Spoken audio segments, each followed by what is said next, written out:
네, 안녕하세요. 사도행전과 신약교리 연구 46번째 강의입니다. 오늘은 이제 사도행전 24장을 조금 시간이 걸리더라도 그냥 한 번에 하도록 하겠습니다. 중간에 이제 주요 교리 17번째로서 이제 이단에 대해서 우리가 공부를 하게 될 것입니다. 1절부터 보면 이제 그 총독 벨릭스 앞에 이제 바울이 가게 됐죠.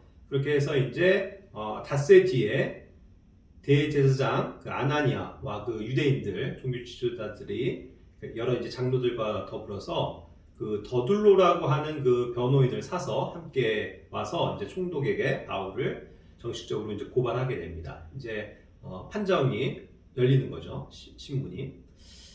그래서 이제 여기에서 그 변호인 더둘로가 나오는데 터툴루스라고 하는 여기서 이제 오러터라고 표현한 이 말은 실제로 이제 변호인이라고 하면 이제 오늘날 우리 식으로 하면 이제 너무 변호사처럼 느껴지니까. 그런데 그 당시에 이제 그 변호사 같은 그런 어떤 법적인 것을 책임지는 사람이 있었던 건 아니고, 다만 어떠한 일을 송사하거나 또 그것을 변호하기 위해선 아무래도 이제 논리가 필요하고 말을 잘하는 사람이 유리할 것 아니겠습니까?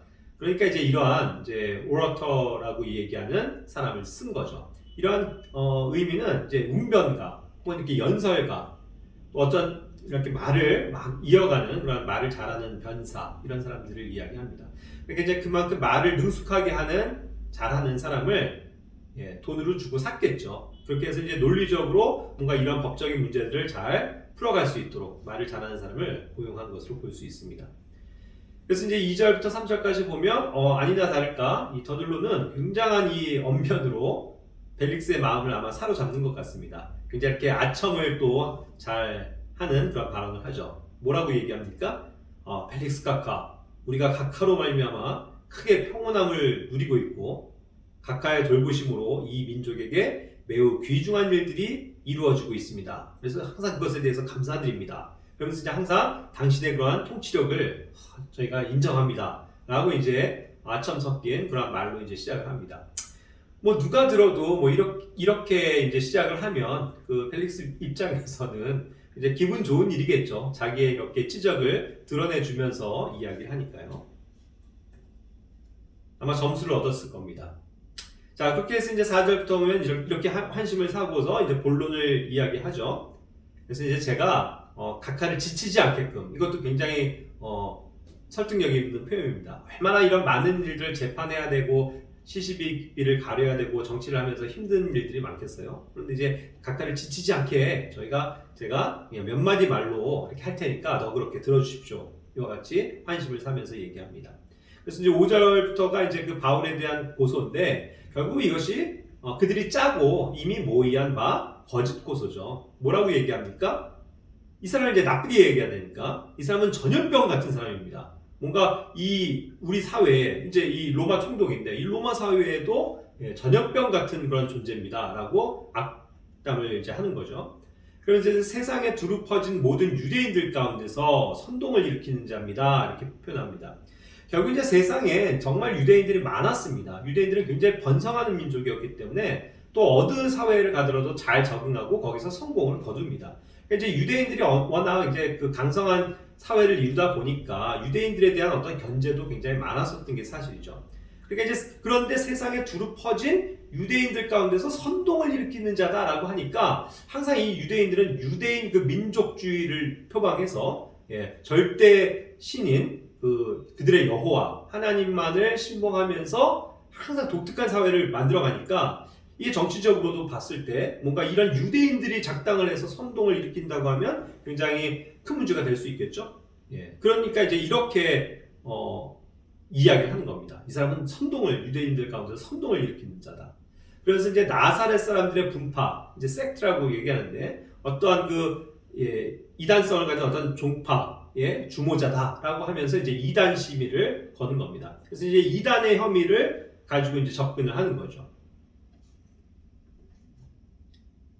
자, 그렇게 해서 이제 6절에 어떠한 것으로 이제 구체적으로 고소를 하냐 하면, 자기들은 그래서 이 사람이 이 나사렛 종파에 속한 자들로서 세상을 혼란케 하는 그러한 이제 사람들이기 때문에 자기들 유대인 법에 따라서 이 사람을 재판하려고 했을 뿐이다. 이렇게 이제 변명을 하는 겁니다. 그런데 이제 그가 성전을 더럽히려 했기 때문에 우리가 이런 것을 가지고 하려고 할 수밖에 없었습니다. 이렇게 얘기한 거죠. 근데 이것은 사실이 아니잖아요. 예. 그런 어떤 뭐 성전을 더럽힌 일도 없었고 또 그러한 내용을 가지고 이렇게 송사한다는 것이 뭐 그리고 그들이 그걸만 가지고 뭔가 이 바울을 잡아서 신문을 하려고 했던 겁니까? 그런 게 아니죠. 여러 가지 이제 막 모함과 막 자기들끼리 혼란을 가져오면서 자기들의 어떤 그 종교적인 시기심 때문에 이런 것이 시작이 되었던 문제겠죠. 그러면서 이제 7절에는 설명합니다. 그렇게 하고 있는데 이제 그 총대장 루시아가 이제 관여해서 불법적으로 이렇게 바울을 빼앗아 갔다. 이렇게 펴력하고 있는 겁니다. 그래서 우리를 기습해서 큰 폭력으로 우리 손에서 그를 빼앗아 데리고 갔다. 이렇게 얘기를 했습니다. 자, 이렇게 일단은 얘기한 것은 그들로서는 굉장히 고민을 하면서 만든 하나의 이제 작전이겠죠. 왜냐하면 총대장이 사실 조금은 수세에 몰릴 수도 있는 영역이 있긴 합니다. 왜 그러냐면 이 총대장이 중간에 바울을 그냥 막 잡아다가 제대로 신문하려고 하지도 않고 막 때리려고 하고 막 붙잡고 그러니까 바울이 어땠죠? 내가 로마 시민인데 로마 시민인 나를 죄도 묻지 않고 이렇게 불법적으로 하는 게 어딨어? 하고 항의를 하니까 그때서부터 태도가 돌변했었죠. 그러니까 이제 이런 로마 시민인 바울을 불법적으로 대우했었던 그런 어떠한 총대장의 약점이 있다 보니까 총대장이 어떻게 보면은 바울을 적극적으로 두둔하거나 할 수 없고 이제 여러 가지 자기들의 이제 눈치를 볼 수밖에 없었겠죠. 그런 것들을 이용하려고 했던 것 같아요. 그래서 총대장이 이렇게 해서 우리가 잘하고 있는데 이렇게 뺏어간 겁니다. 그래서 이제 여기까지 오게 된 것입니다. 하면서 어떠한 그 책임을 총대장에게 돌리고 있죠. 자, 그러면서 이제 8절에 넘어가기를 각각께서 직접 신문을 해보시면 우리가 이렇게 고소하는 이유와 진실을 아실 겁니다. 라고 이제 벨릭스에게 책임을 넘깁니다. 그랬더니 이제 9절에서도 맞습니다 하면서 거기에 함께 갔었던 유대인들이 다 동의하면서 이게 다 사실이라고 이게 증언을 하는 거죠. 자, 이런 식으로 이제 그 바울을 거짓으로 모함했던 겁니다. 자, 그랬을 때 이제 당연히 펠릭스도 총독으로서 또 한쪽 말만 들을 수는 없죠. 그러니까 이제 바울에게도 변호할 기회를 줍니다. 근데 이제 이런 태도도 보세요. 바울에게 손짓해서 말하라고 하는 그러한 총독의 거만함을 본다. 말해. 이렇게 해서 손짓만 하면서 말하라고 했겠죠. 자, 그래서 이제 그 바울은 역시 대답을 합니다. 당신이 여러 해 동안 이 민족의 재판관이 된 것을 제가 알기 때문에 그걸 정말 다행으로 여기고 또 더욱 즐겁게라고 표현했는데 이것이 이제 cheerful이라고 했죠. 그래서 그 힘찬 어떤 기운을 얻어서 확실하게 이렇게 답변한다라고 이제 말을 시작합니다. 그도 그럴 것이 펠릭스가 이제 부임한 지 얼마 안 되는 사람도 아니고요. 오랜 시간을 있고 또 이제 나중에 알게 되지만 그 부인도 그 유대인 여자, 유대 종교를 가진 그러한 여자였기 때문에 이 유대인들에 대해서 잘 알고 있죠. 그 유대 사회를 경험을 했기 때문에. 그러다 보니까 이제 이러한 유대 사회에서 일어나는 일들, 예루살렘에 어떠한 항상 매년 일이 있는지에 대해서 알고 있으니까 그런 걸 이제 다행으로 여긴다라고 얘기하면서 이제 즐겁게 변호를 할 수 있었다는 거죠. 자, 그래서 이제 11절에 이야기합니다. 벨릭스가 이해할 수 있는 바를 이제 이야기하는 거죠. 자기는 이제 경배하러 예루살렘에 온 지 지금 겨우 이틀밖에 되지 않았다. 2주도 안 됐는데 지금 이 소동이 난 겁니다. 하면서 이제 이야기를 전개합니다. 결국 벨릭스가 여러 해 동안 유대를 통치했기 때문에 유대인들의 율법과 전통을 잘 알고 있다고 했죠. 왜 그러냐면 매년 이 예루살렘은 그 전 세계로 이렇게 흩어졌던 유대인들이 어찌됐건 자신을 하나님께 보이기 위해서 그 3번의 명절 때 항상 예루살렘에 온다는 걸 알잖아요. 그러니까 이제 그런 이유 때문에 바울도 왔었다는 거, 그거를 이제 이해하고 있었다는 겁니다. 자, 그러면서 이제 12절부터 13절에 보면 그들은 이제 유대인들이죠. 자기가 성전에서 이제 누구와 논쟁하거나 또 회당들이나 도시에서 사람들을 선동하는 것을 보지 못했다. 그래서 이제 고소하는 일들에 대한 증거도 될 수가 없다. 이렇게 이야기한 겁니다. 그렇죠. 사실 그들 지금 예루살렘에서 온 이 바울을 고소하는 사람들이 예루살렘에만 있었지 바울이 무슨 어디에서 뭐 성전에서건 어디 뭐 다른 데서건 다른 지역에서건 뭐 다른 사람들을 아까 얘기한 것처럼 더들로가 모함한 것처럼 다른 사람들을 유대인들을 선동하는 것을 본 적이 있습니까? 전혀 그렇지 않죠.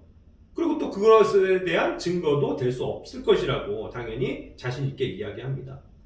결국 이제 증거가 없는 것은 이제 항상 모함이잖아요. 그러니까 그것을 이제 초점을 맞춰서 바울은 펠릭스에게 설득을 하는 겁니다. 정말 그러냐? 그럼 증거를 내봐. 증거가 없습니다. 당연하죠. 모든 것은 이제 재판은 증거 제일 원칙입니다. 증거가 있을 때 누구의 어떤 증언이건 확실한 증언이건 아니면 뭐 물증이 분명히 있어야 그것이 인정이 되잖아요. 자기는 그런 것을 에 대한 어떠한 잘못도 없기 때문에 증거도 될 수 없을 겁니다. 이와 같이 자신 있게 이야기하는 겁니다. 그러면서 이제 여기에서 기회를 얻어서 바울은 항상 이것이 어떤 증언의 기회, 복음에 대한 증언을 할 수 있는 기회로 삼는 거죠. 그래서 이제 자신이 믿는 바를 고백하는 겁니다. 나는 그들이, 즉 지금 이 유대인들이 자신을 이단이라고 하는데 그 이단이라고 하는 길을 따라서 내 조상들의 하나님께 그렇게 경배하고 또 율법과 대언자들의 글에 기록된 모든 것을 자기는 믿고 산다. 그러니까 나는 뭐 정통한 유대인으로서 그냥 그렇게 믿고 살 뿐이다 라는 것을 이야기하는 겁니다. 결국 자기가 믿는 하나님은 그들 유대인이 믿는 동일한 하나님이고 그 율법의 방식도 동일한 그런 믿음임을 피력하는 겁니다. 그것을 이제 그들은 자기를 보고 이단이라고 여긴다는 것을 이제 역으로 지적을 하는 것이죠. 자, 그러면서 이제 부활의 복음을 증거합니다. 담대하죠. 또한 결국 이제 그들은 이제 사두개인과 바리새인 파가 있는데 그 중에서 이제 바리새인들을 얘기하는 겁니다. 그들도 스스로 인정하는 바 하나님을 향한 소망, 그거 뭐였죠? 죽은 자들의 부활입니다. 모든 사람들이 죽은 다음에 나중에 부활하게 되는 때가 온다 이거잖아요. 실제로 부활이 있다는 거잖아요. 그래서 이제 의로운 자들의 부활이 있고 불의한 사람들의 부활이 있을 것이라는 것을 이제 자기도 믿고 있다는 것을 인정하면서 고백하면서 증거하는 겁니다. 역시 여기서도 그들 가운데 이제 대부분이 또 바리새인이니까 바리새인들이 믿는 바에 그 부활 그것에 대해서 이제 증거를 하는 거죠. 그러면서 16절에서도 또한 얘기합니다. 자기는 양심에 거릴 것 없는 그러한 삶을 살았다는 것이죠. 그래서 이 소망 속에서 그 부활의 소망 속에서 나는 항상 하나님과 사람들을 향해서 양심에 거리낌 없게끔 다른 사람들을 실족하게 하는 일이 없도록 항상 스스로 힘쓰고 있다. 그런 식으로 이제 자신을 분명하게 이제 변호합니다. 그것이 또한 사실이었고요. 자, 이와 같은 과정까지 이제 보면서 결국은 터툴로와 유대인들은 바울을 굉장히 이단시하면서 그를 이단 혐의를 가지고 나사렛 종파에 아주 그 세상을 어지럽히는 유대인들을 선동하는 그런 아주 잘못된 어떤 이단의 괴수라는 식으로 몰아가는 거였잖아요. 이제 그러한 내용입니다. 자, 그랬을 때 이제 그 이단인에 대해서 우리가 오늘 조금 구현해서 주요 교리로서 다뤄봤으면 해요. 왜냐하면 이 문제는 여전히 오늘날 많은 이렇게 혼란을 가중하는 그런 문제이기 때문입니다. 성경에 이 헤롯이라고 부르는 이단은 뭐 그리스어에서는 이제 하이레시스라는 말에서 유래한다고 하는데 결국 어떤 이상한 논리입니다. 그리고 그러한 이제 이상한 주장을 하는 거, 그것을 이제 이야기하는 거죠. 그리고 그러한 것을 주장하는 이상한 논리를 주장하는 사람들을 이단자라고 표현할 수 있는 겁니다. 그것이 이제 성경에는 헤러틱이라는 단어로 나오고 있죠. 자, 그런데 이제 우리가 이단을 얘기할 때는 뭐냐면 그렇기 때문에 이단은 반드시 정통하다고 여기는 것이 있고 그것에 대한 반작용으로서 그것에 반대하는 반대적인 이론, 이제 다른 뭐 논리로서의 이론이 아니고 이상한 논리라는 거죠. 그 정통한 것과 다른 이상한 이질적인 논리를 주장하는 것을 이야기하는 겁니다. 결국 이제 따라서 그 정통 유대인들의 입장에서 보면요, 이제 유대인들만이 선택받은 민족이고 하나님의 백성이고 또 자신들의 어떤 율법을 준수함으로써만 사람들이 이제 구원을 받을 수 있다고 여기는 그런 가운데서 예수님이 오신 거잖아요. 그래서 이제 예수님이 스스로 증거하시기를 자신이 하나님의 아들이시다, 자신이 메시아, 그리스도, 곧 구원자다, 이렇게 이제 얘기하고 그 죽음을 당하시고 부활하셨죠. 그것에 대해서 이제 철저하게 부정하는 겁니다. 자기들이 정통이라고 여기고 예수님을 이상한 사람, 이상한 주장을 하는 사람, 그렇죠? 이상한 교리 이렇게 받아들이는 겁니다. 그러니까 이제 그거를 이단시 해버렸던 거죠. 그러니까 이제 예수님을 아까도 얘기한 것처럼 나사렛 어떠한 이단 종파로 여길 뿐이었다는 것이죠. 자, 이와 같이 항상 모든 이 이단 시비는 정통한 것에 대해서 완전히 이상한 이질적인 잘못된 것을 이야기할 때 우리가 이단이라고 얘기할 수 있는 겁니다. 그러니까 어떠한 사람의 입장에서 보느냐에 따라서도 이것은 시각이 달라지겠죠. 자, 그렇기 때문에 이제 교회 안에도 이러한 이단들이 있었다라고 성경은 이야기합니다. 그리고 있을 수밖에 없고 또 지금도 있다라는 것을 성경이 분명히 존재하는 거죠. 여러 이단으로 이제 나뉘어서 이제 여러 가지 이제 분파가 생기는 것들도 포함합니다. 고린도전서 11장 18절 19절이 이런 것들을 얘기하는데 이제 그 교회 안에 고린도 교회 안에도 여러 가지 분쟁이 있었고 이 사람을 쫓고 저 사람을 쫓으면서 어떠한 그들이 취하지 말았어야 하는 사도들의 올바른 교리로부터 벗어난 자꾸 다른 것들을 이야기함으로써 그러한 이단의 파당들이 생기는 것을 이야기했거든요. 자, 그런데 이것이 어떻게 보면 교회 안에서도 긍정적인 효과가 있다는 겁니다. 여기서도 얘기합니다. There must be also heresies. 그러니까 이런 이단의 여러 가지 이제 그 복수 형태죠. 종류들이 있어야만 한다는 거예요, 차라리. 왜냐하면 교회 안에 그것이 있어야 반드시 옳은 것과 그른 것, 진리와 비진리를 구분할 수 있기 때문입니다. 그렇기 때문에 이단의 그러한 교리를 가진 사람들이 교회 안에 있었고 그런 것들이 다 드러나게 됐고 그것을 권징하고 책망하고 내어쫓거나 하는 그런 분명한 일들이 있기 때문에 차라리 이것이 보이지 않게 스며드는 누룩이 아닌 이단이면 이단성을 가진 것들은 반드시 드러나는 것이 오히려 차라리 나은 것일 수도 있습니다.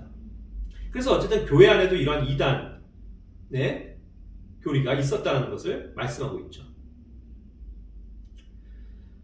그런데 이 이단은 어떻게 들어옵니까? 정말로 그 사도들이 세운 그 기초 안에서 대언자들의 기초 안에서 말씀의 뿌리를 내리고 그거대로 믿고 살면 문제가 없는데 그 안에 이제 이상한 교리를 끌어오는 어떠한 다른 거짓 교사들 때문에 이 이단은 생겨나는 겁니다. 그렇겠죠? 그러니까 이것은 애초에 진리가 아니에요. 왜냐하면 거짓 교사들에 의해서 만들어진 거짓 교리이기 때문이겠죠. 그래서 베드로후서 2장 1절 2절에서는 백성 가운데 거짓 대언자들이 있었던 것 같이 너희 가운데서도 결국 교회 안에서도 거짓 교사들이 있다라는 것을 이야기하면서 그들은 정죄받을 이단 교리들을 몰래 들여온다고 그랬죠. 항상 정통한 것에 대항하는 것들은 항상 몰래 이런 것들을 심습니다. 그래서 심지어 자기들을 사신 그 주님을 부인하기까지 하고 자기들 위에 신속한 파멸을 가져온다. 그래서 이런 것들이 악독한 길이고 진리의 길이 비방받는 다른 길이라는 것을 얘기하는 거죠. 여기서도 이제 이렇게 얘기할 때 정죄받을 이단 교리다라고 얘기했는데 이 damnable heresies라고 표현한 거는요. damnable은 일반적으로 관용적으로도 그 지옥에 떨어져야 할 아주 그냥 비난받아 마땅한 그런 것들을 이야기할 때 쓰는 단어거든요. 그러니까 이것은 정말로 정말 지옥에 떨어져야 질 정도의 아주 비난받을 만한 교리라는 거죠. 왜 그러냐면 이러한 주님의 부활과 구원 이런 것들을 부정하는 그러한 잘못된 교리까지도 교회 안에 들어왔으니까요. 그러니까 이것은 엄연히 비난받아 마땅한 것이고 정통한 사도들의 입장에서 봤을 땐 이것을 내어쫓아야 될 만한 그러한 아주 사악한 이단 교리라는 것을 이야기하는 겁니다. 그러니까 분명히 교회 안에는 이단의 어떤 시비가 있습니다. 그렇듯이 이제 문제는 아까 그 유대인들이 자기들 정통 유대교 입장에서 보면 새로 이렇게 발생하는 예수님을 믿고 따르는 이 그리스도인들은 어떻겠어요? 자기들 눈에 보기엔 이단인 거죠. 그게 그렇게 전개가 되고 있는 겁니다. 모든 종교의 역사가 이것을 방증해 줍니다. 자, 그래서 이제 그 이단은 하나님의 왕국을 상속받을 수 없는 명백한 육신의 행위 중 하나라는 것을 갈라디아서 5장 19절부터 21절에서도 알 수 있습니다. 그래서 뭐 여러 가지 이제 육신의 명백한 행위들에 대해서 얘기하면서 여기 이단 파당이 나오죠. 이단들이라는 겁니다. heresies 해갖고 아까 그런 이단 아주 이상한 어떤 잘못된 교리 그런 것들이 이제 생겨나는 거, 파생되어지는 거 그런 것들을 얘기하는 거죠. 자, 이런 것들이 결코 하나님의 왕국을 상속받지 못하는 그러한 어떤 잘못된 것들입니다. 결국 여기서도 이제 우리가 분명한 구원의 안에 있으면서도 그러면서도 또 다른 어떤 잘못된 이단 교리를 가짐으로써 부패하고 썩어지고 또 실족하는 사람들도 있지만 그렇다고 해서 그가 구원을 받지 못하고 다시 지옥 간다는 얘기는 아니겠죠. 하지만 그러한 사람들은 또 그런 것들을 주장하는 사람들은 결코 하나님의 왕국에서 온전한 보상을 상속받지 못할 것입니다. 유업을요. 이와 같이 이제 경고하고 있는 겁니다. 자, 그래서 이제 이런 이단에 대해서는 어떠한 가르침을 성경은 주고 있습니까? 디도서 3장 10절에서는 이단인 사람은 한두 번 훈계한 뒤에 거절하라 이와 같이 얘기합니다. 자, 이러한 이단성을 가진 사람들은요, 애초부터 아까 말씀드린 것처럼 거짓 교사라고 했죠. 거짓 교사들로부터 들어온 잘못된 진리에서 벗어난 것들입니다. 교회 안에 들어온 이단은요. 그러니까 이런 이단성을 가진 사람들이 주장하는 것에 대해서 그 이단자에 대해서는 이제 당연히 훈계를 해야 되겠죠. 책망할 것입니다. 그래서 그것을 분명하게 교육하고 이런 것이 잘못됐습니다 라고 하나님의 말씀을 근거로 해서 훈계하겠죠. 그런데 문제는 뭐냐면 그것을 이러한 사람들은 이게 항상 보면요, 한 번에 그렇습니까 하고 깨닫고 돌이키는 법이 별로 없어요. 항상 자기들이 믿는 바를 신봉하고 끝까지 그거를 관철시키려고 하는 것 때문에 계속 충돌이 일어납니다. 그러니까 한 번, 두 번까지는 이렇게 했지만 결국 그것을 받아들이지 않고 계속적으로 이러한 잘못된 진리를, 거짓된 교리를 교회 안에서 주장하고 있다면 그런 사람들은 이제 거절해버려야 되는 거죠. 그래서 이제 거부하고 그런 사람들을 내어쫓기도 하고 또 그러한 사람들로부터 스스로 분리하는 것이 성별의 원칙인 것입니다. 그러니까 이제 이런 거를 근거로 해서 우리가 수많은 이제 이단이라고 얘기하는 대표적으로 뭐 여호와 증인도 있겠고요, 뭐 안식교도 있겠고, 요즘에 그 발생하는 신천지라든가 뭐 굉장히 많지 않습니까? 그런 사람들은요, 워낙 거기에 세뇌가 돼 있기 때문에 이것을 가지고 성경이 이걸 가지고 입증시켜주고 그것이 잘못됐다라는 걸 얘기를 해도 끝까지 그걸 받아들이질 않습니다. 너무나도 철저하게 세뇌가 돼 있기 때문에. 그래서 자기들이 배우고 자기들이 학습한 그것만 달달달달 외우면서 그냥 안 받아들이고 계속 자기들 하는 말만 주장을 하죠. 그러니까 결국 뭐 이게 받아들여지질 않으니까 결국 그들을 우리가 거부할 수밖에 없는 것입니다.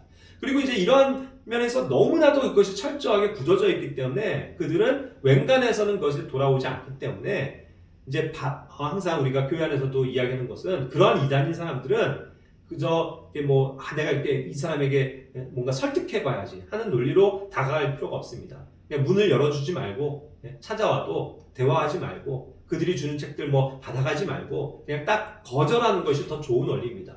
왜냐하면 그렇지 않으면 이런 이단을 가진 사람들은 교묘히 사람들을 속이고 하는 사람들이기 때문에 나도 모르게 그런 것이 혼란이 올 수도 있기 때문에 아직 그런 면에서 장성하지 못한 형제 자매들은 이런 면에서 이단인 사람들은 아예 경계하고 그들의 말을 듣지 않는 것이 더 안전한 길입니다. 그리고 믿음이 있다고 하더라도요, 이런 사람들과 논쟁을 벌이는 것은 굉장히 시간 낭비이기 때문에 저도 뭐 한두 번은 있었습니다만, 여러 번은 있었습니다만 정말 무익해요. 왜냐면 그들은 애초부터 받아들이려고 하는 사람들이 아니기 때문에. 그래서 그런 사람들은 시간을 할애하지 말고 오히려 순수한 마음으로 복음을 듣는 그런 사람들에게 향하는 것이 더 지혜로운 일입니다. 자, 그런데 이제 역사적인 것을 한번 조금 살펴보면요, 그런 이단은 과연 누가 정죄하는 겁니까? 아까도 교회 안에 들어온 이단은 교회에 그 당시에 사도들도 있었고, 그리고 대언자들도 있었고, 또 말씀을 가르치는 교사들도 있었고, 또 그래서 오늘날도 이제 그러한 것들을 하는 장로이자 감독이 존재하지 않습니까? 그런 사람들이 이제 분명히 잘못된 이단에 대해서는 교회 안에 들어온 것들을 정화시키고 꾸짖고 훈계하고 물리치고 이런 것들을 정리를 하는 것들이 필요하겠죠. 그래서 이제 그러한 이단성에 대한 교리들을 항상 정죄하고 판단하는 일이 중요합니다. 그런데 문제는 뭐냐면 이것이 아까 그 더둘로와 유대인들이 자기네들의 일이 정통하다고 여기면서 종교적인 관점에서 어떠한 사람들을 정죄하기 시작하면요, 그거는 뭐 답이 없습니다. 그들은 처음부터 애초에 진리에 속한 사람들이 아니기 때문에 오히려 진리에 속한 사람들을 잡아서 괴롭히고 또 핍박하는 그러한 도구로밖에 사용이 안 되죠. 자, 그것이 이제 카톨릭 교회의 이단 역사입니다. 이단 판정. 카톨릭 교회에서는요, 아시듯이 수백 년 동안이나 이단 재판을 했어요. 그래서 자기들이 믿는 정통한 자기들 카톨릭 교리에 배치되는 거에 대해서 무조건 이단이라고 하면서 마녀 사냥을 하고 사람들을 잡아다 죽였죠. 그것이 역사입니다. 자, 그래서 이제 홀만의 성경 사전에서도 보면 카톨릭 교회에서 정의하는 겁니다. 카톨릭 교회에서 용인되는 가르침과 일치되지 않는 주장이나 교리, 그것을 이단이라고 그들은 얘기한 거예요. 그러니까 자기들의 정통적인 신념에 반대되는 것은 무조건 이단이라고 매도해버리는 것입니다. 그렇게 해서 수백 년 동안이나 많은 오히려 성경적인 사람들을 이단으로 몰아가서 죽이고 괴롭혔죠. 핍박했죠. 그것이 로마 카톨릭 교회가 실행했었던 종교 재판입니다. 이것이 특별히 1184년부터는요. 교황에 의한 종교 재판이 아예 제도화되기 시작했습니다. 그리고 1213년에는 교황이 직접 이 이단에 대한 사형법, 그냥 그 사람 말 한마디에 그냥 사형이 집행이 되는 거예요. 그것이 이제 제정이 되죠. 그렇게 해서 그러한 종교재판소가 여러 지역마다 생기면서 극심해지기 시작합니다. 그렇기 때문에 결국은 교황의 가르침을 전적으로 받아들이지 않는 자들에 대한 그런 이제 막 말도 안 되는 막 심한 그런 고문도 얼마든지 할 수 있도록 승인이 됐던 거죠. 이런 것에 의해서 얼마나 많은 사람들이 피를 흘렸습니까? 그 이단, 잘못된 이단 판정에 의해서요. 예를 들어볼까요? 수많은 사람들이 교회의 그 핍박을 당한 그 교회사를 연구해보면 그것이 역대로 1,300만 명이나 되는 사람들이 이 로마 카톨릭의 이단 시비에 휘말려서 다 순교를 당했다고 하는데, 예를 들자면 그 중에 가장 많은 핍박을 받았던 사람들 중에 하나, 이제 왈도파라고 하는 믿음의 사람들이 있습니다. 이 사람들은 오히려 성경대로 믿은 사람들이에요. 리옹의 이제 부자 상인 왈도라는 사람에 의해서 이제 시작이 됐다고 하는데, 그는 굉장히 경건한 사람이었습니다. 그래서 하나님의 말씀대로 믿고 사는 사람이었죠. 자기의 재산을 오히려 가난한 사람들에게 나누어주고 평생을 전도하면서 다녔습니다. 그러면서 그는 그 로마 카톨릭 교회의 부패와 부정함과 비진리를 항상 외쳤죠. 그의 주장은 성직자들의 그런 횡령 그리고 낭비 이런 것들을 반대했고요. 성직자만 복음을 가르치고 성경을 가르칠 수 있다는 그런 특권을 부인했습니다. 그리고 카톨릭에서 가르치는 연옥을 반대했고요. 잘못됐다고 얘기했고, 성경만이 우리의 신앙과 그 생명을 위한 유일한 방법이라고 가르쳤습니다. 자, 이와 같은 올바른 것을 진리를 얘기하는 사람을 오히려 로마 카톨릭은 자기들 시선에서는 이들이 자기들에게 정치적인 어떤 위협이 되잖아요. 도전이 되죠. 그러니까 이러한 사람들을 다 종교집단으로 몰아가서 다 처형한 겁니다. 왈도와 그의 추종자들과 모든 그와 관련된 사람들을 다 잡아다가 죽인 거예요. 자그마치 역사적인 자료입니다. 90만 명이나 되는 이 왈도파야라고 그들이 이야기하는 사람들. 이 왈도파도 자기들의 우리는 왈도파입니다 이랬겠습니까? 아니죠. 그런데 카톨릭 교회가 이제 왈도파라고 정의하면서 그런 사람들을 싹 다 잡아다가 90만 명이나 되는 사람들을 아주 심각하게 고문하고 죽여버렸던 겁니다. 이와 같은 일들이 이제 종교적으로 자행이 되었었던 거죠. 근데 이것이 꼭 로마 카톨릭 교회만의 문제입니까? 이 종교개혁이 일어났어도 이 개신교라고 하는 이 프로테스탄트도 역시 정치적이고 아주 종교적인 것에서 벗어나지 못했잖아요.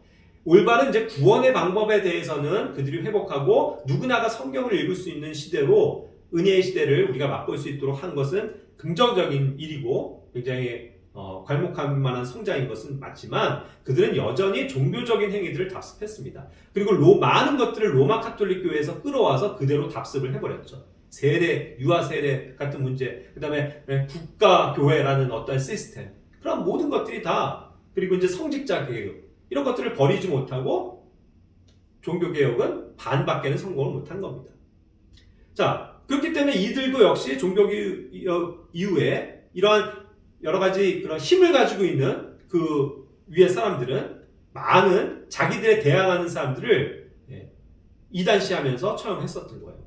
마르틴 루터도 그랬고 칼빈 역시 그랬습니다. 그리고 그 수많은 그런 어떤 종교 지도자들이라고 했었던 사람들이 이와 같은 악행을 저질렀었던 것이 역사적인 기록이에요.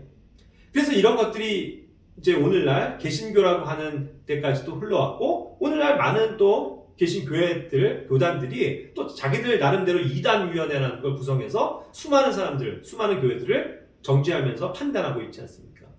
그런데 올바른 판단이면 좋죠. 하지만 이것이 어처구니 없이도 어떠한 자기들이 가진 어떤 정통, 아까도 얘기했죠. 유대인들이 가진 정통처럼 정통이라고 하는 걸 내세우면서 자기들과 그런 것들에 어떤 도전하는 것들에 대해서 무조건 이단시하는 그런 것들도 매우 위험한 일이고 잘못된 것입니다. 예를 들어볼까요? 이것은 뭐 우리나라의 역사에도 그렇지만 한때 장로교단에서는요, 그 여의도 순복음교회 같은 오순절 순복음교회를 자기들이 이단 판정을 꽝꽝 내려버렸습니다. 왜요? 자기들이 정통한데 자기들이 보기에는 뭐 방언 기도를 하고 뭐 하면서 뭐 시끄럽게 기도하고 뭐 박수치고 이런 것들이 다 잘못됐다는 거죠. 그렇죠? 그러면서 그들을 정죄하고 이단으로 몰아세웠습니다. 자, 그런데 이제 아까도 얘기했지만 이런 것들은 다 정치적인 요소들이라는 거예요. 그렇게 해서 그들을 찍어 누르려고 했지만 오히려 그런 순복음계통의 그런 오순절 교회가 막 부흥해갖고 단일교회로 그만두고 순복음교회는 50만 명이나 되는 사람들이 있는 그런 대형교회가 되고 세계에서 제일 큰 교회가 되고 그런 교단이 확산되니까 어때요? 깨갱하고 돌아가서 언제 그랬냐는 듯이 그들은 이단이 아닙니다 하고 오히려 정치적으로 야합하고 함께 나아가는 건 아닙니까? 그러니까 항상 이런 것은 항상 정치적인 요소들이 많았다는 거예요. 오늘날도 굉장히 많습니다. 장로교단에서 얼마 전에도 계속 논쟁이 되지만 우리가 믿는 바에 킹제임스 성경을 믿고 사용하는 교회들을 다 잘못됐다고 얘기하면서 이단 판정을 내립니다. 그렇죠? 아니 무슨 성경도 우리는 올바른 성경이라고 믿고 우리가 믿는 바 성경을 우리가 붙들고 살아가는데 그것이 뭐가 잘못됐다는 말입니까? 무조건 우리가 개혁 성경을 봐야 되고 그런 거 아니잖아요. 그런데도 물론 뭐 일부 뭐 극단적으로 뭐 개혁 성경을 무시한다. 결국 개혁 성경을 무시한다라고 그들이 받아들일 수밖에 없는 게 우리는 킹제임스 성경이 유일한 하나님이 보존하신 말씀이라고 믿으니까 자기들 입장에서는 그게 아니니까 발끈할 수밖에 없겠죠. 그래서 이제 이러한 킹제임스 성경을 사용하는 것들을 이단시합니다. 그러면서 이단 판정을 하죠. 그런데 또 막 성경을 번역한 그런 사람을 막 불러냅니다. 소환을 해요. 근데 참 웃기죠. 그들 장로교회에서 그렇게 자기들이 뚱땅 하면서 뭐 이단시하고 하는 거에 대해서 왜 그런 거에 뭐 반응을 합니까? 그건 그들의 생각일 뿐이죠. 우리가 로마 카톨릭 교회가 개신교회를 예를 들어서 이단이라고 지금도 마음으로는 여기고 있는데 그렇게 하면서 시비를 걸어서 개신교단의 목사들을 불러가지고 당신들 이단이야. 우리 법정에 나와서 이단 판정 받아 하면은 그게 말이나 됩니까? 거기에 나가겠냐고요. 아니잖아요. 그렇듯이 그걸 응할 필요도 없는데 무슨 뭐 이단 소리 듣기 싫어가지고 뭐 그런 것들을 막 무마하려고 나가는 거 그것도 참 저는 참 웃긴 일이라고 생각이 됩니다. 어쨌든 이런 걸 가지고도 이단 판정을 하죠. 우리와 같은 사람들이 사실 굉장히 많은 이러한 일반적인 개신교회 그들이 이제 정통이라고 얘기하고 그들이 세력이 크니까요. 그들이 더 많은 사람들이니까요. 그러니까 이제 찍어 누르려고 하는데 그런 사람들에 의해서 우리는 어떤 때는 억울하게도 이단 소리를 듣습니다. 뭐 때문에요? 예를 들어서 여기 나와 있는 것처럼 우리는 교회는 사도신경을 뭐 읽고 사도신경을 뭐 외우고 달달달달 그런 거 안 합니다. 그렇죠? 그러면 이단입니까? 근데 맞아요. 그들이 입장에서 보면 그게 정통한 것이 아니기 때문에 이단이라고 얘기하는 거예요. 주기도문을 그들은 항상 복창합니다. 근데 우리는 주기도문이 주님이 가르쳐주신 기도로서 복음서에 나오는 것은 분명하고 인용도 하고 사용도 하지만 그것을 우리가 그냥 주술적으로 이렇게 외우는 것은 원치 않기 때문에 그것은 잘못됐다고 여기기 때문에 주기도문을 사용하지 않습니다. 그럼 이단입니까? 네, 그들의 입장에서 보면 우리 같은 사람들이 이단으로 낙인 찍는 거예요. 우리 또한 교단이 없습니다. 장로교, 성결교, 뭐 오순절 뭐 이와 같은 교단 없어요. 교단 없는 게 잘못입니까? 그런데 그들이 정통하고 자기들이 교단을 이루고 있다 보니까 그렇게 교단도 없이 활동하는 교회가 이단이라고 생각하는 거예요. 그렇게 판정합니다. 교파가 없다? 잘못됐다. 그렇죠? 그러니까 항상 그런 것들을 가지고 정치적으로 자기들의 종교적인 어떠한 정통, 자기들이 얘기하는 어떠한 전통에 따라서 판단을 하려고 하지 그것이 정말 성경적인 판단인지에 대해서는 되묻고 싶은 겁니다. 누가 누구를 이단이라고 얘기할 수 있는지에 대해서요. 그렇죠? 우리는 성직자 제도를 거부합니다. 또 그래서 우리는 신학을 거부해요. 신학을 해서 뭐 신학교를 나오고 졸업장이 있는 사람에게, 그런 사람에게만 뭐 안수해서 뭐 목사가 될 수 있다. 이런 거 우리는 전혀 인정하지 않습니다. 왜냐하면 그것이 성경적이지 않기 때문에. 그렇죠? 그러면 그렇게 우리가 믿고 따르는 것을 그들은 어떻게 하겠어요? 아, 이단이라고 얘기하는 거죠. 신학교도 안 나왔어? 그런 사람이 뭐 목회를 해? 그건 잘못됐다. 이렇게 이단을 판정을 내는 겁니다. 과연 얼마나 어처구니없는 일들이 오늘날 자행이 되고 있습니까? 과연 누가 누구를 감히 이단이라고 얘기할 수 있는 겁니까? 그렇죠? 그런데 아까 얘기한 그거예요. 결국 어떤 정치적인, 종교적인 헤게모니를 가진 그런 특정 집단이 그렇지 않은 순수하게 믿음을 가진 사람들을 오히려 이단이라고 여기면서 핍박하는 세상. 그것이 그때 바울의 시대나 우리나 똑같은 것 같습니다. 오히려 우리는 담대하게 외쳐야 돼요. 우리가 성경적인 의미로 봤을 때 진짜 이단은 누굽니까? 여호와의 증인, 뭐 신천지 같은 그건 이단이라고 붙일 수도 없고 그냥 완전 다른 거예요. 완전 다른 거. 그렇죠? 그런데 비슷하게 비슷한 양식으로 하면서 교회랍시고 이 세상을 지배하는 종교가 있지 않습니까? 그게 뭐예요? 로마 카톨릭 교회예요. 교회라는 이름을 쓰고 있죠. 로마 카톨릭 교회. 그게 이단입니다. 그들이 주장하는 바가 다 잘못된 거고 진리가 아니고 그게 이단인 거예요. 오히려 그럼 그것을 외쳐야 되지 않겠습니까? 오늘날 개신교회가 힘을 합쳐서 카톨릭이 하는 그런 잘못된 연옥교리를 만들고 마리아를 숭배하고 하늘의 여왕을 숭배하고 아기 예수만 맨날 품에 안고 죄사함도 신부에 가서 고백을 해야 이루어진다는 그런 잘못된 말도 안 되는 거짓교리를 주장하는 그들이 이단이지 누가 이단입니까? 그러니까 오히려 정말 성경적으로 모든 것을 판단해야만 하겠죠. 참 이런 면에서는 굉장히 이단 시비를 이야기하는 것들이 참 답답한 측면들이 굉장히 많이 있습니다. 솔직히. 자, 그래서 결론을 내리겠습니다. 이단은 무엇으로 판단해야 합니까? 우리도 역시 그런 면에서 조심해야 되겠죠. 첫 번째 뭐냐면 사실 확인이 중요해요. 이것이 팩트냐. 아까도 얘기했습니다. 5절에 더둘로가 이 사람은 모든 유대인들 가운데서 선동을 일으키는 사람이다. 그랬습니다. 그런데요. 그게 사실이에요? 언제 그 바울이 선동을 했어요? 그리고 나사렛 사람들의 분포의 주모자다. 이 사람이 무슨 나사렛 분파가 어디 있으며 무슨 주모자입니까? 아니잖아요. 사실을 확인해 보면 그게 아니라는 것을 분명히 알 수 있습니다. 그러니까 웬간한 것은요. 사실 여부만 확인해도 해결이 되는 문제입니다. 사실은. 그렇죠? 그런데 어쨌든 그런 것을 가지고 말도 안 되는 것을 가지고 모함하는 사람들은요. 어떤 요만한 걸 가지고 굉장히 크게 확대를 하고 또 오늘날 이런 것도 있잖아요. 이게 마녀 편집이라고 그러죠. 이 사람이 이렇게 얘기한 걸 다르게 편집해갖고 녹화해갖고 이 사람이 이렇게 주장했다. 이런 식으로도 얼마든지 몰아갈 수 있는 시대이기 때문에 이러한 어떠한 정확한 사실의 여부를 확인하는 것. 이것은 굉장히 중요한 일입니다. 그리고 두 번째는 무조건 이런 것은 성경만이 기준이 됩니다. 성경으로 판단해야 돼요. 마태복음 22장 29절에서도 많은 사람들이 성경 기록을 알지 못하기 때문에 착각하고 오해합니다. 성경 기록을 알지 못했기 때문에 하나님의 권능도 알지 못하고 잘못하고 있다고 예수님께서 지적하지 않으셨습니까? 결국 성경으로 돌아가야 돼요. 성경 기록에 입각해서 이것이 정말 이단이 될 수 있는 것인지를 여부를 따져야 되지 않겠습니까? 그런데 아까도 얘기한 것처럼 성경은 덮어둔 채 결국 장로교의 전통, 성결교의 전통, 감리교의 전통 그런 걸 따라서 다른 사람들을 판단하고 있으니 그것이 올바른 판정이 될 수 있겠습니까? 그러면서 우리는 두려움을 가져야 돼요. 사도행전 4장 19절에서도 말씀합니다. 너희 말을 듣는 것이 하나님의 말씀을 듣는 것보다 하나님의 눈앞에서 옳은지 너희가 판단하라. 이와 같이 사도 베드로가 반문했었잖아요. 종교 지도자들에게. 함부로 그들을 막 정죄하고 판단하는 것에 대해서 우리는 그럴 수 없다. 하나님의 말씀을 듣는 것이 가장 우선이고 그것이 옳은 것이면 그것을 따르는 것이 우리의 몫이지 사람들의 말을 듣고 이 사람들이 이렇게 얘기하고 저 사람들이 저렇게 얘기하니까 저 사람들이 이단이다. 그렇게 얘기하는 것은 결코 옳은 것도 아니고 정말 하나님 앞에서 책망받을 만한 일이 되는 것입니다.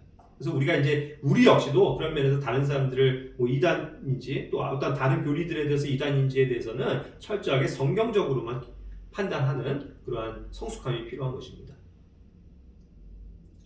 자, 그래서 이제 이러한 그 이단의 판정은요, 또 아까 얘기한 것처럼 이것은 개교회가 판단할 일이에요. 이게 굉장히 중요한 포인트입니다.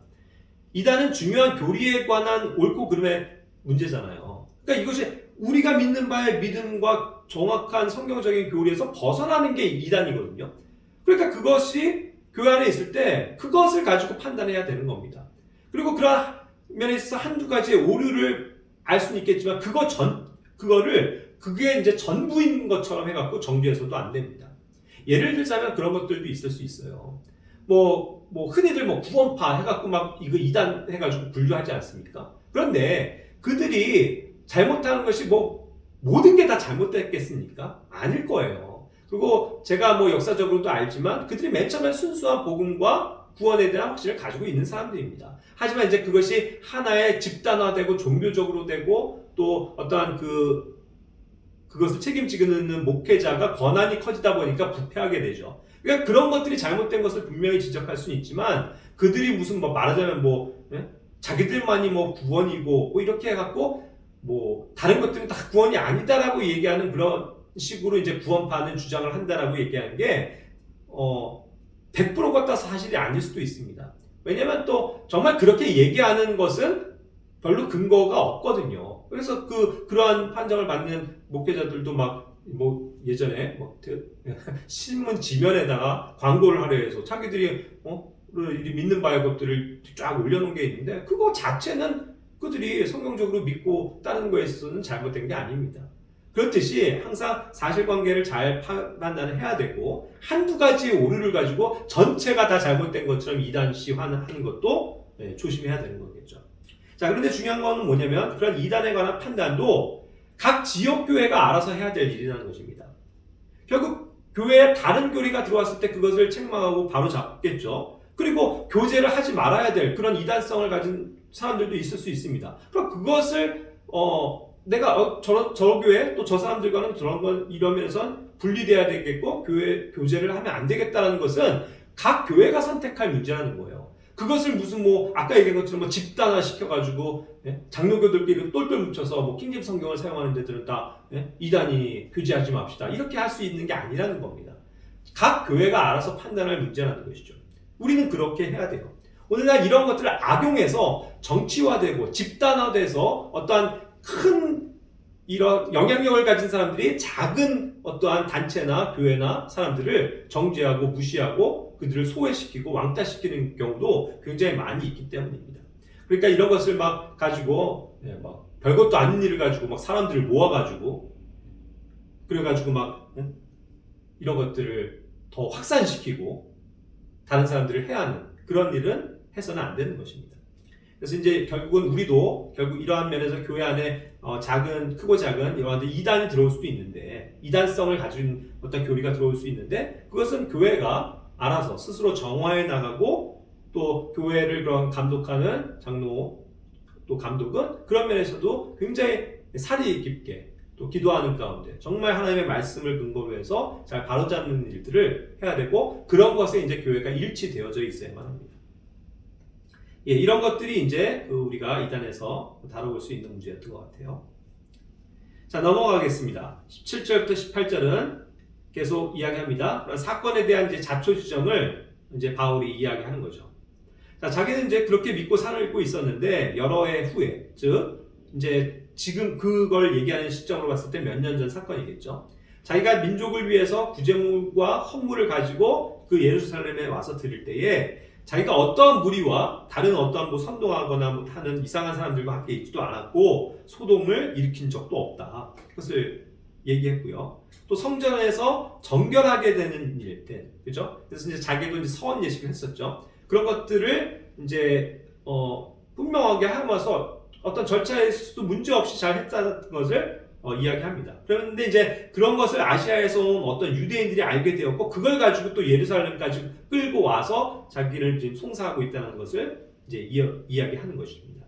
그래서 19절에서 20절에 보면 만약 그들이 그 일에 있어서 어떠한 일로 고소할 내용이 있다면 당신 앞에서 이제 고소해야 할 것이고 그렇지 않다면 자기가 그때 공회에 섰을 때에 악한 소행이 무슨 있었는지 말해보게 하십시오 라고 이제 변호를 하는 것입니다.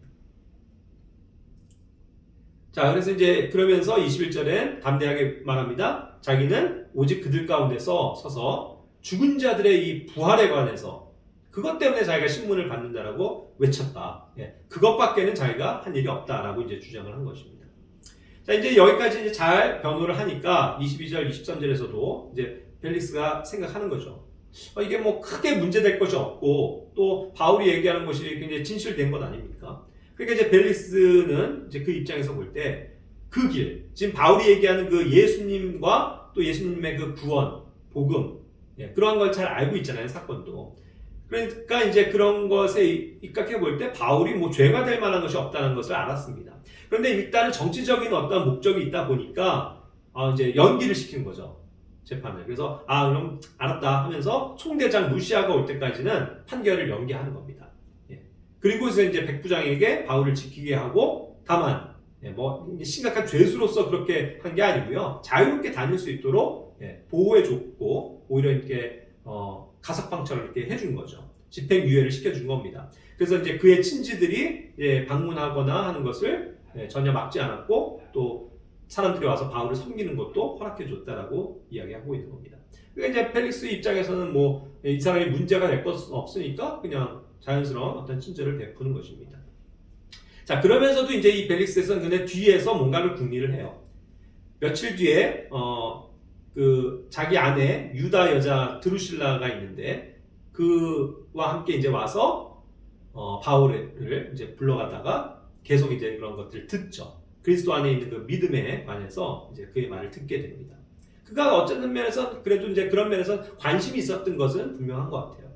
그래서 이제 25절에서도 바울은 그런 것들에 대해서 얘기합니다. 하지만 바울은 의와 절제와 다가올 심판에 대해서는 이제 엄중하게 강론을 했죠.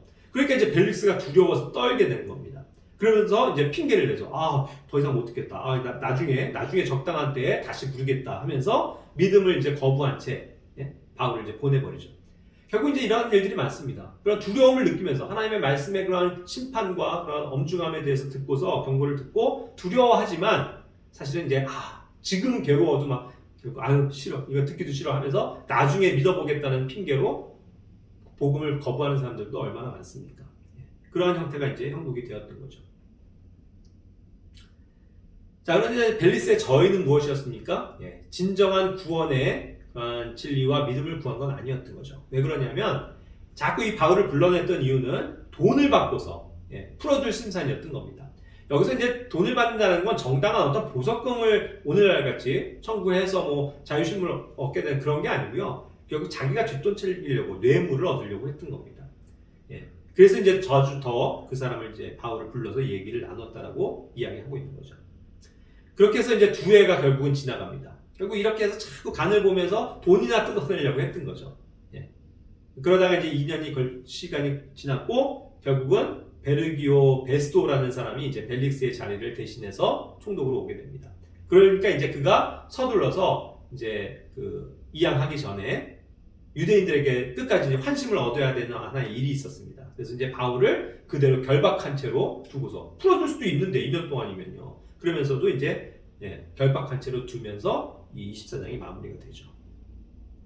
자, 제가 참고로 그 유대 총독 벨릭스는 어떠한 이제 사람이었는지, 그리고 왜 이러한 면에서 어떠한 그가 자꾸 뇌물을 얻으려고 했었고, 또 그 유다 여자였던 그 두루실라가 어떠한 경우에서 아내가 되었는지, 그래서 그들이 이 바울의 강론, 특히 이제 그 의와 심판에 대해서, 절제에 대해서, 그거에 대해서 배우면서 두려우면서 떨 수밖에 없었는지에 대한 그런 내용이 여기 지금 다음 화면에 나와 있는, 또 다음 자료를 보시면 나와 있는데 유대 총독 벨릭스에 대한 자료입니다. 그래서 이거를 한번 또 천천히 읽어보시면서 이해를 하시면 더 이해가 쉽게 되실 것입니다.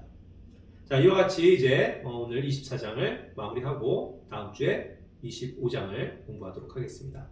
감사합니다.